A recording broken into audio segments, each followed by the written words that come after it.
Assalamualaikum warahmatullahi wabarakatuh. Asyhadu an la ilaha illallah wa asyhadu anna Muhammad nabiyallah. Allahumma salli ala sayyidina Muhammad wa ala ali sayyidina Muhammad. Puji syukur kepada Allah Subhanahu wa taala yang senantiasa memberikan kita nikmat sehat, nikmat panjang umur, nikmat keberkahan dan nikmat kebersamaan yang alhamdulillah tim religi Nusantara Kembang Eceng dapat melanjutkan napak tilas wali Allah di episode Syekh Khalil Bangkalan Madura.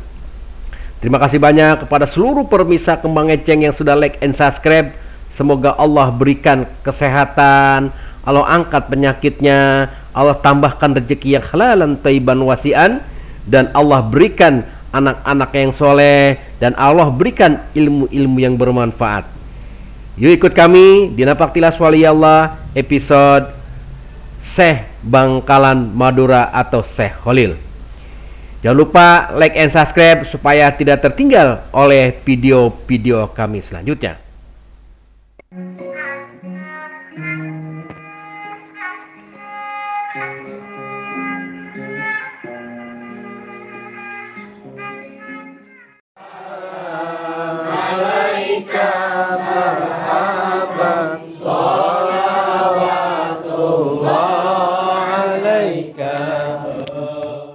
Syekh Khalil lahir pada tahun 1820 dan meninggal di usia 104 tahun. Meninggal pada tahun 1925. Syekh Khalil Al-Bangkalani berasal dari keluarga ulama. Ayahnya merupakan Kiai Abdul Latif yang mempunyai pertalian darah dengan Sunan Gunung Jati. Sementara ibunya yakni Syarifah Khadijah, putri Sayyid Asy'al Karamah bin Kiai Abdullah bin Ali Akbar bin Said Sulaiman Kinogoro Mojo Agung. Said Sulaiman adalah anak dari Sayyid Jen Sunan Gunung Jati.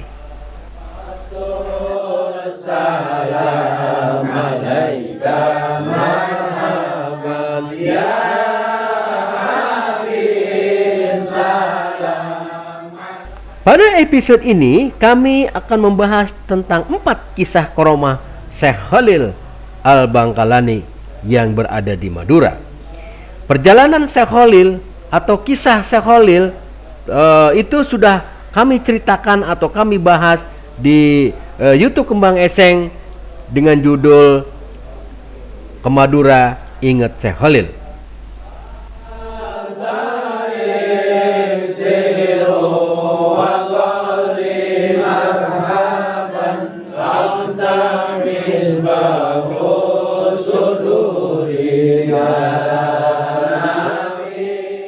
Karomah yang pertama terjadi ketika beliau berada di pondok pesantren atau ketika beliau sedang menimba ilmu. Ketika itu beliau sedang melaksanakan sholat berjamaah dan Syekh Khalil itu tertawa kencang sehingga mengakibatkan temannya itu khawatir kalau Syekh Khalil ini akan dimarahi oleh kiai. Ketika selesai sholat, betul saja kiai yang memimpin sholat tersebut marah besar kepada Syekh Khalil. Dan beliau bertanya, "Wahai Khalil, kenapa kau tertawa?"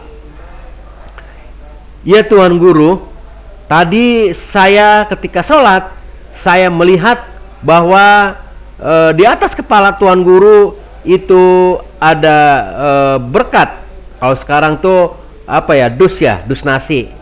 Nah, lalu si Tuan Guru itu menunduk malu. Beliau merasa bahwa beliau ini terburu-buru sholatnya karena beliau akan menghadiri acara kendurian.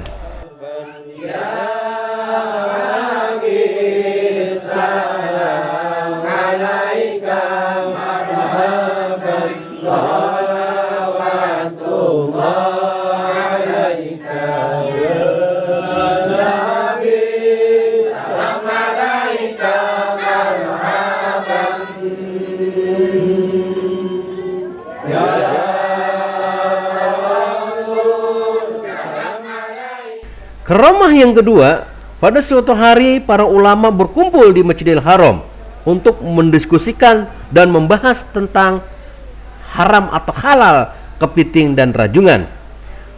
Sudah beberapa lama diskusi tersebut berlangsung sehingga tidak ada titik terang.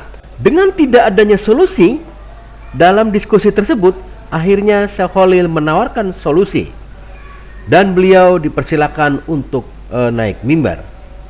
Akhirnya beliau dipersilakan untuk naik mimbar. Saudara-saudara sekalian, diskusi kita pada hari ini tidak menemui titik buntu karena kita tidak tahu mana yang namanya kepiting dan mana yang namanya rajungan. Akhirnya Syekh Khalil serta-merta menunjukkan ini yang namanya kepiting dan ini yang namanya rajungan. Kedua binatang itu beliau dapat masih dalam keadaan basah. Dan peserta diskusi tersebut atau para ulama yang berada di Masjidil Haram tersebut itu merasa terpana dan bingung. Ini dari mana Syekh Khalil mendapatkan 2 ekor binatang, rajungan dan kepiting. Akhirnya dari contoh 2 binatang itulah adanya solusi bahwa kepiting dan rajungan haram atau halal. Nah, dari kejadian itulah Syekh Khalil Bangkalan Madura, beliau dijadikan salah satu imam besar yang berada di Masjidil Haram.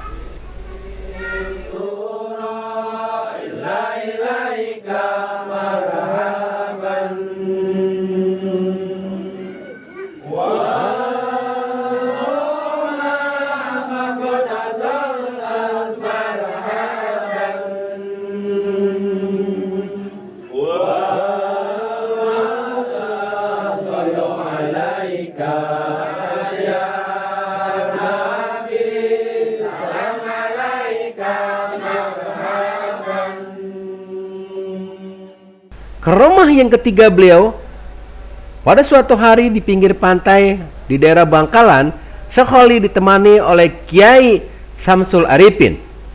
Saking beliau khusyuk dalam membahas tentang perkembangan Islam dan perkembangan pesantren, sampai-sampai sholat asar beliau hampir tertinggal. "Wahai Tuan Syekh," kata Samsul Mu'arif, "sholat asar kita sudah jauh tertinggal. Kita akan tidak khusyuk untuk menjalankan ibadah sholat asar." Lalu Syekh Khalil mengambil krocok itu sejenis daun aren. Lalu daun aren itu mengapung di atas air. Lalu Syekh Khalil dan Kiai Samsul itu naik di atas daun aren tersebut dan beliau sampai ke Mekah. Setibanya beliau di Mekah, azan sholat asar baru saja dikumandangkan. Akhirnya Syekh Khalil dan Kiai Samsul beliau melaksanakan sholat asar di saf yang pertama.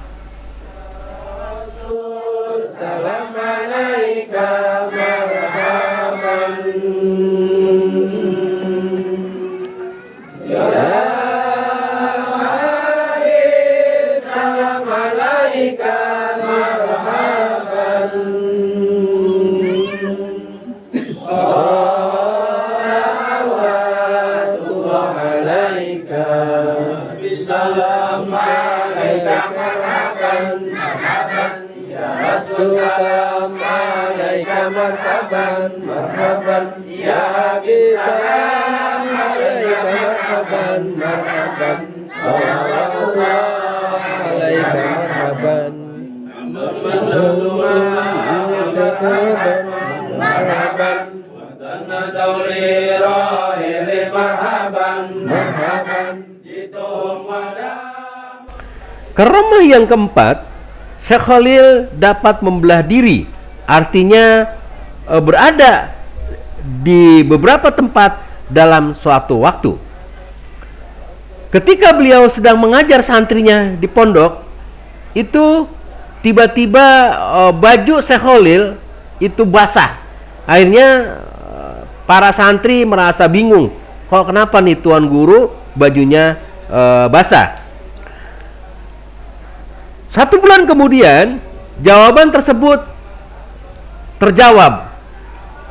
Ketika ada salah seorang nelayan itu datang ke pesantren Syekh Khalil dan mengucapkan terima kasih ketika perahunya dihantam ombak, maka Syekh Khalil lah yang menyelamatkan nelayan tersebut. Nah, akhirnya dari situlah santri yang tadinya bingung kenapa tuan guru itu bajunya pada basah. Nah, akhirnya si santri itu paham bahwa Syekh Khalil itu dapat membelah diri.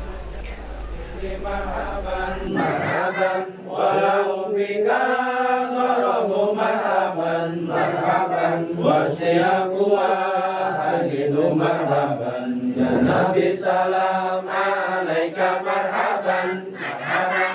Ya Rasul salam alaika marhaban, marhaban. Ya Habib salam alaika marhaban, marhaban. Salawatullah alaika marhaban. Karomah Syekh Khalil ini diceritakan secara turun-temurun dari lisan-lisan di lingkungan Madura. Demikianlah 4 karomah dari Syed Syekh Khalil Bangkalan Madura. Terima kasih banyak kepada seluruh pemirsa Kembang Eceng yang sudah menonton video ini. Semoga bermanfaat dan semoga kita diberkahkan di dalam kehidupan kita dan diberikan rezeki yang halalan thayyiban, dan kita diberikan umur panjang dengan sehatnya. Terima kasih. Wabillahi taufiq wal hidayah. Assalamualaikum warahmatullahi wabarakatuh.